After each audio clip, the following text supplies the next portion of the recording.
In 1993, on an Indian reservation in the southwestern United States, young Navajo Indians were dying at an alarming rate.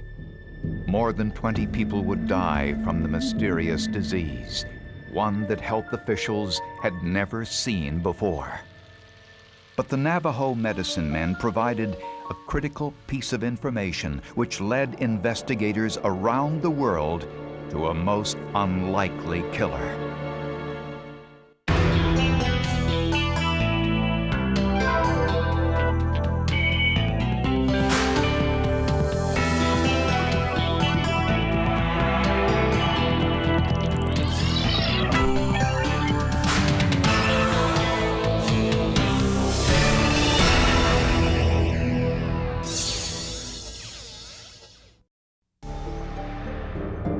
Covering 25,000 square miles of high desert in 4 states, Utah, Colorado, New Mexico, and Arizona, is a Navajo Indian reservation in an area known as the Four Corners. It's the largest Navajo community in America, with some 1,200 members of the tribe living throughout the desert hills. The scenery brings thousands of tourists each year, a vital source of revenue for the Navajo who have inhabited the area for centuries. But poverty is endemic and was a fact of life for people like 19-year-old Merrill Bahi. But Merrill Bahi had something that set him apart. Merrill was a very phenomenal person, but where he stood out was his running ability. And I think if you talk to anybody that saw him run, you know, they would tell you that it was a gift that he had in running, and he loved to run. Merrill Bahi was so fast, he won a full scholarship to the Santa Fe Indian School, a boarding school that was miles away from his home, both physically and culturally. He didn't really know how to put a sheet on a bed, or, you know, it was like he threw the blanket on and that was it. I said, no, Merle, you put this down first. So I had to show him how to make up a bed.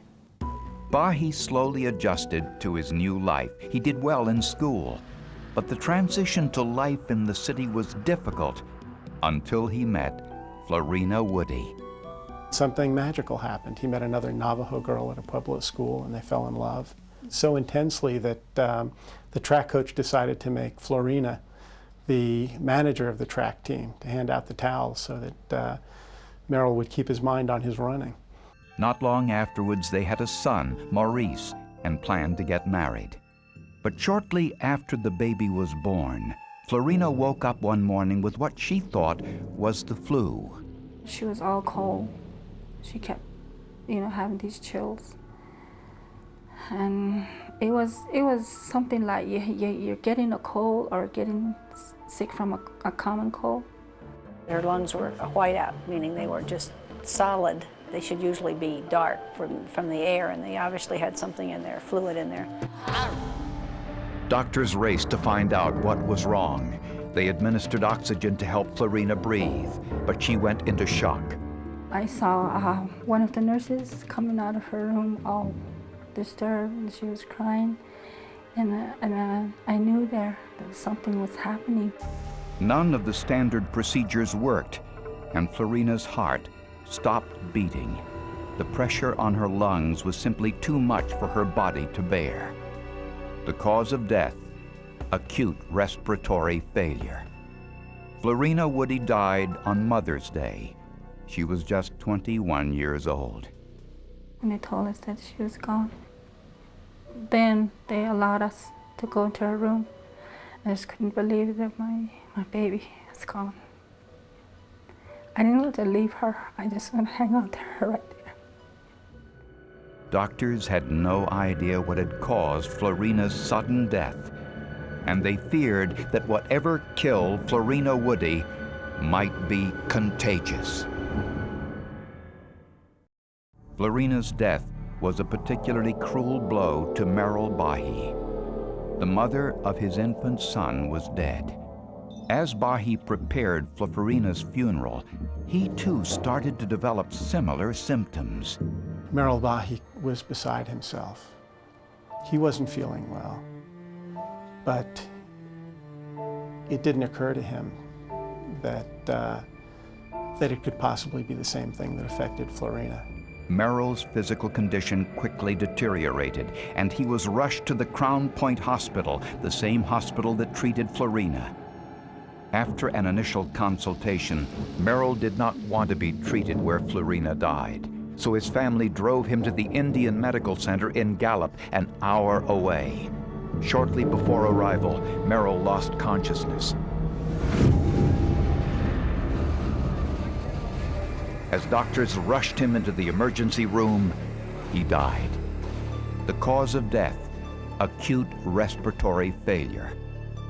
Merrill Bahi was only 19 years old. Ironically, Merrill died during Florina's funeral service, which was taking place directly across the street from the hospital. The funeral was going on, and there we had a meeting with our medical investigator. Merrill's family were coming in for Flo's funeral, and they were told there, and everything just started happening here and there, and that's when I went into shock. Health authorities had no explanation for what killed the young couple. The only way they could determine the cause was to perform a complete autopsy. But autopsies are not permitted in the Navajo community. It's forbidden among traditional Navajos to have autopsies done, and the Navajo tribal government can forbid that if they want to, and I don't think the government people really understood that we have that sovereign power to do that, even if it's a medical emergency. But with her daughter and future son-in-law dead, Beta Begay wanted answers. She took the unusual step of defying tradition and the tribal elders by giving doctors permission to perform the autopsies. The autopsy findings took on a new importance when Merrill and Florina's infant child, Maurice, also fell ill. He was rushed to the hospital and quarantined. What is it? Where did it come from, or what is it? Is it gonna be here, or how? You know, I had those questions, and I wanted to find out. As authorities awaited the autopsy results, the disease continued its deadly rampage. Within a week of Florina and Merrill's deaths, the number of dead had risen to 6, and each day, more people were being hospitalized with symptoms. New Mexico officials feared they had an epidemic on their hands, and panic gripped the region. We were getting calls from concerned citizens and concerned physicians and concerned school administrators and concerned everybody. And that always will happen when something as dramatic as this and as frightening as this is occurring, and when you really don't have any good answers. The autopsies on Merrill Bahi and Florina Woody answered few questions. The mystery illness could not be identified, and until it was, more people were destined to die. Doctors in the Four Corners area are on alert to a deadly respiratory illness. May 1993. Navajo radio stations in the Four Corners Indian Reservation broadcast an alert. Young Navajo were dying at an alarming rate, and new cases were being reported every day. So little was known that health officials were not able to tell listeners what precautions to take against the disease. It was frightening for people who came down with a fever and cough and headache at the time. As a physician, we're sending people home who we had to accept the possibility that they could drop dead within hours of leaving the hospital. The outbreak was now national news, and since it appeared that only Navajo were affected, it was dubbed the Navajo flu. There was pandemonium. It's impossible to keep a string of deaths like this a secret for very long. One possibility was bubonic plague, the dreaded Black Death that killed millions during the Middle Ages and still strikes more than 1,000 people worldwide every year. Plague symptoms, particularly the high fever, muscle pain, and fluid buildup, bore similarities to the Four Corners disease. Bubonic plague still crops up in New Mexico from time to time, and so the state is very well equipped to do that test. And much to the chagrin of the investigators, the test was negative. It was chagrin because they still didn't know what had killed this young couple.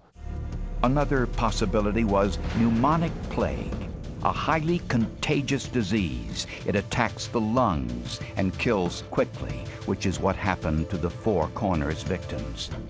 Since it could be treated with large doses of antibiotics, doctors actually hoped that this was what they'd find. But the autopsies turned up something different. The capillaries of the victims had collapsed, leaving the lungs wet like large sponges. This was not consistent with pneumonic plague, and it did not resemble anything medical investigators had ever seen before. And it was very puzzling, and it was frustrating, because you felt like, how come we're not smart enough to figure this out? You know, this shouldn't be that hard. So I haven't had that many cases at one time that I didn't understand. Local health officials called in the Centers for Disease Control in Atlanta, Georgia. The CDC's Special Pathogens team was sent in to look for possible causes, and they started their investigation in the trailer that Merrill Bahi and Florina Woody once called home. We had no idea what this was. We didn't know whether it was contagious. We didn't know whether working with the tissues was going to be dangerous. We didn't know whether you could get this in the laboratory or from somebody outside in the field. The outbreak was considered a biosafety level 4 hazard, the most lethal designation. Dressed in specially designed suits to keep them free from any contagion, CDC specialists searched the trailer and the surrounding area. They wore something like that, you know, the astronauts that they're sending off to outer space, and you know how they dressed. They were dressed like that when they came to our place. And that was even scarier. There was fear. They scared us. While the medical community turned to their scientific experts, the Navajo turned to their own specialists, the traditional healers or medicine men who were responsible for the health of the reservation. They said they were familiar with this disease and that it had struck before. They were saying that this outbreak had occurred in this century in 1933 and 1918, when it was preceded by 2 years of plentiful rains and heavy winter snows in the mountains. The tribal healers said the heavy rains had resulted in a dramatic increase in the number of mice on the reservation, and they suspected there was some connection between the large number of mice and these deaths, but they could not say what it was. There's an old Navajo saying that I learned as a child that if a mouse ever runs over your clothing, you should burn it, and nobody ever knew what that old saying meant. Records indicated that there were heavy rains in 1991 and 92, the 2 years preceding the current outbreak. But health officials could not find any link between the rain, the growing deer mice population, and the outbreak.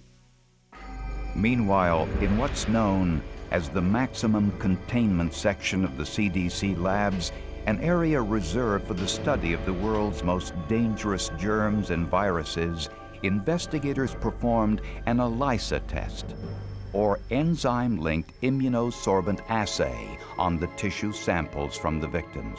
When a disease strikes, the body reacts by producing antibodies, which are unique to that disease. The ELISA test can isolate those antibodies in order to compare them to the thousands of samples in the CDC files. Comparison after comparison was made, and no matches were found until the investigation took an unexpected turn, one that would take medical detectives back in time and halfway around the world. Within 6 weeks of Florina Woody and Merrill Bahi's deaths, more than 12 other young people had also died of the same mysterious disease. Investigators got a break in the case when a tourist from Iceland, after visiting the reservation, developed symptoms of the disease. Investigators now realized the outbreak was probably environmental and was not confined to the Navajo. Unfortunately, somebody sort of identified this as a Navajo disease, which it very obviously wasn't, because we were seeing there were other cases occurring in non-Navajos, but that was particularly offensive, I think, to people. When CDC investigators compared the antibodies from the outbreak victims to those in their vast file of known diseases, they made a surprising discovery. The only sample that was in any way similar was one that was 40 years old. It was a sample taken from a soldier stationed in Korea in 1950. During the Korean War, more than 3,000 troops developed high fevers and kidney failure. About 400 died. Doctors called it hantavirus because it was traced back to Korea's Hantan River. That region was home to large numbers of striped field mice. Feces and urine from infected mice carried the virus. When it dried out, it became airborne and was then inhaled by the soldiers. From there, the virus attacked the kidneys. But investigators were uncertain whether this was the same as the Four Corners virus. There had never been a hantavirus reported in North America, and the Four Corners disease attacked the lungs, not the kidneys. I had no idea what hantavirus was, and looked in my textbook, which had a very short section on it, and of course it describes a disease that occurs in Asia, which sounded nothing like what we were dealing with. Was this the same disease? And if so, how did it travel from Korea to a North American Indian reservation? CDC investigators then remembered what they'd been told by the Navajo traditional healers. The medicine men had said that when a remarkably wet winter was followed by the masting of the pinon trees, when the pinon trees put out an abundant supply of nuts, the rodent populations in the state began to grow. And when that happened, young Navajo died. Investigators caught and tested deer mice from the Four Corners area. They found the mice were shedding a virus with the same DNA profile as the virus found in Florina Woody and Merrill Bahi. But the DNA profile of this virus was not identical to the Korean hantavirus. Although the DNA profiles were similar, the strain from the Navajo reservation was a new one, unique to North America. What we found when we did the comparison was that this was a new hantavirus. That is, the sequence was far enough from any other known hantavirus that we were convinced that it was a new virus. It wasn't just a minor variant on one of the old viruses. CDC scientists and Navajo medicine men suspected the North American hantavirus had been around for centuries, but since the cases were so isolated, it had always been misdiagnosed. The Navajo made up a greater percentage of the victims only because they lived in more rural areas with large deer mice populations. In the 2 years before the outbreak, heavy spring rains created a bumper crop of pinon nuts, a rich source of food for the growing mice population. Authorities believe that Merrill Bahi and Florina Woody inhaled the dried urine and fecal matter from the infected deer mice when they were house cleaning or digging in their garden. In my heart, I think it was God's will that this is what was supposed to happen to both of them. And they were meant for each other, and they were meant to go together. health officials recommend that masks and gloves be worn when cleaning rodent droppings, and that people do everything possible to keep rodents out of their homes. They also point out that the Four Corners outbreak was identified through the wisdom of the Navajo medicine men and the scientists who were smart enough to listen. We were discovering an old disease that the traditional healers had discovered long ago. And that was I think to me, that was the most exciting thing about this whole investigation. The Navajo, using an entirely different approach, looking at the balance of nature, were able to identify factors that led them to the same conclusion, that when rodent populations explode the way they did in the Four Corners in the spring of 1993, young Navajo died. These two very different sets of people set out on very different paths and arrived in the same place.